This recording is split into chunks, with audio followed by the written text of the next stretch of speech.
안녕하세요. 2021년 이야기 한국사 강의를 맡은 김영희입니다.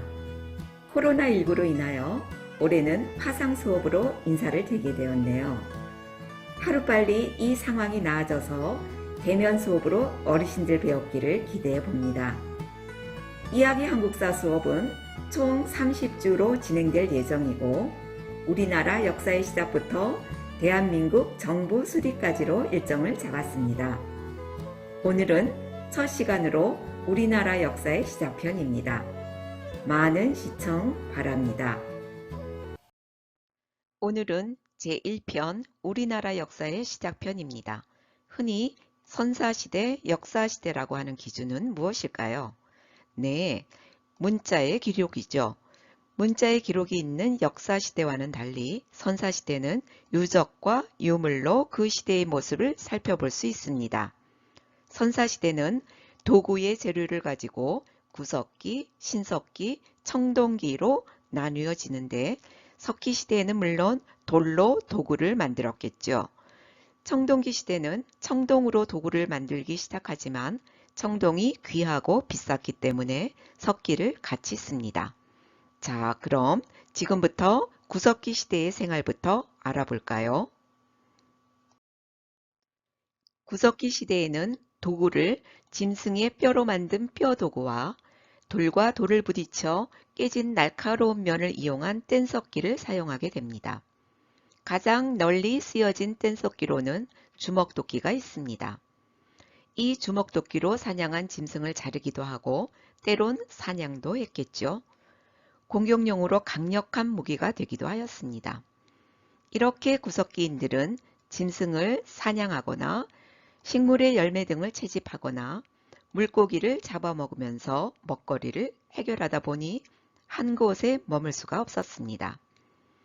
그래서 이들은 무리지어 이동생활을 했습니다. 이렇게 이동생활을 하면서 추위나 비, 바람 등을 피하기 위해 동굴이나 막집을 짓고 살았습니다. 구석기인들도 예술작품을 남겼는데 유럽에서는 알타미라 동굴벽화, 라스코 동굴벽화 등이 전해져 내려옵니다. 이 벽화는 풍요로운 사냥을 위한 기원과 같은 주술적인 의미가 강하겠죠. 우리나라의 대표적인 구석기 유적으로는 북한 평양 근처의 검은모루 동굴, 공주 석장리 유적, 연천 전곡리 유적이 있습니다. 다음은 신석기 시대의 생활을 살펴보겠습니다. 이동 생활을 했던 구석기와는 달리 신석기로 들어오면 먹을거리가 확보되는 강가나 바닷가에서 움집을 짓고 정착 생활을 하게 됩니다. 그리고 농경과 목축을 시작하면서 직접 농사를 지어 자신들이 먹을 음식을 기르고 저장도 하게 됩니다. 이러한 변화된 생활을 우리는 신석기 혁명이라고 합니다. 신석기 시대의 농사는 밭농사로 주로 조, 피, 기장 등을 얻었고 이 당시 키운 가축의 종류는 개, 소, 염소, 양, 돼지, 말 등이었습니다. 이들 중 인류가 가장 먼저 키운 가축은 개이었다고 하죠.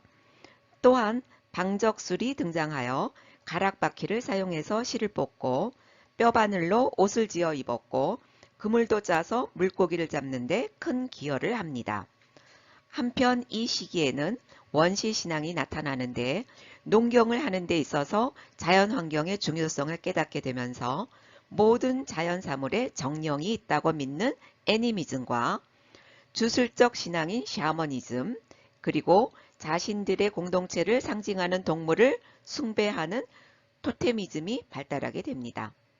대표적인 신석기 도구로는 돌을 용도에 맞게 갈아서 만든 간석기가 있는데 돌보습, 돌괭이, 갈판과 갈돌, 그리고 가락바퀴, 뼈바늘 등이었습니다.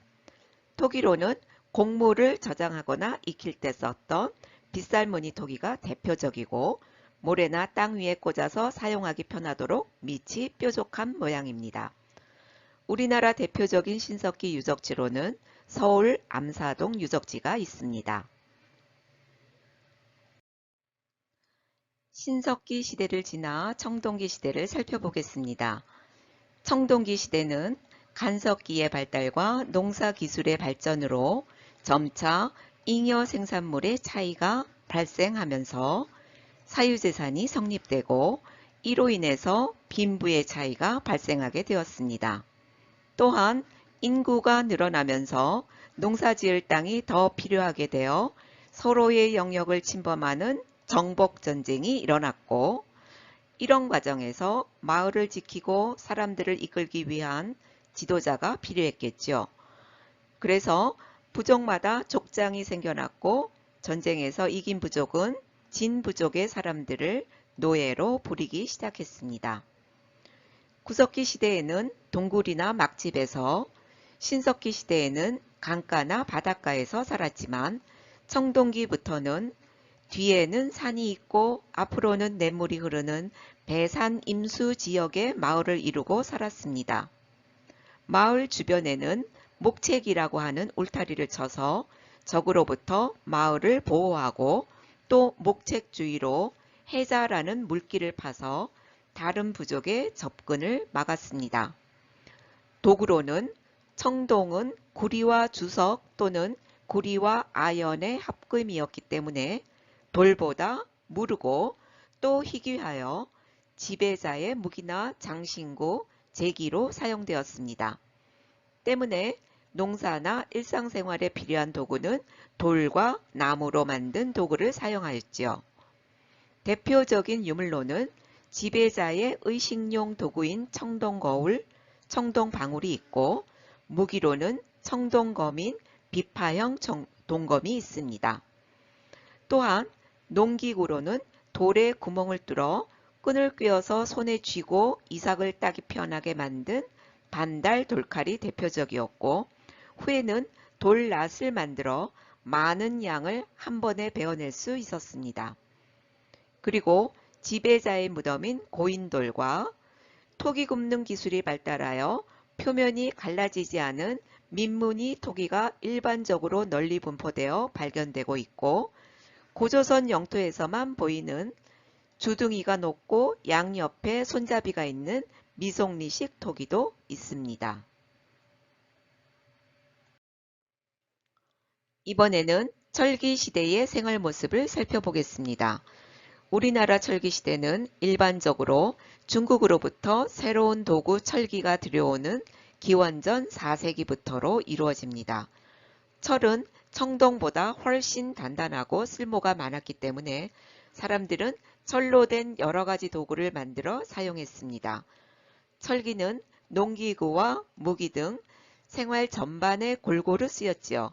이로 인해 농업뿐만 아니라 수공업, 상업, 교역까지 이루어졌고, 철로 만든 무기를 이용해 전쟁이 빈번하게 일어나면서 만주와 한반도에는 강력한 초기 철기 국가들이 등장합니다.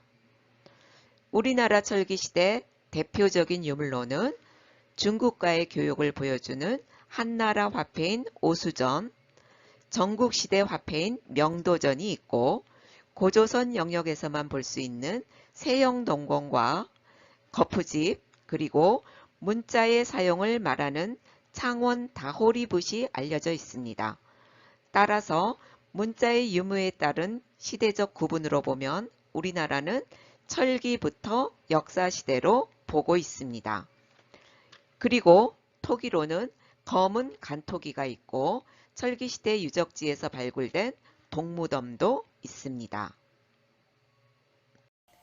지금까지 선사시대의 생활 모습을 살펴보았고, 다음 시간은 우리나라 최초의 국가인 고조선과 초기 철기 국가들의 등장편으로 만나 뵙겠습니다. 오늘 시청해 주셔서 감사합니다.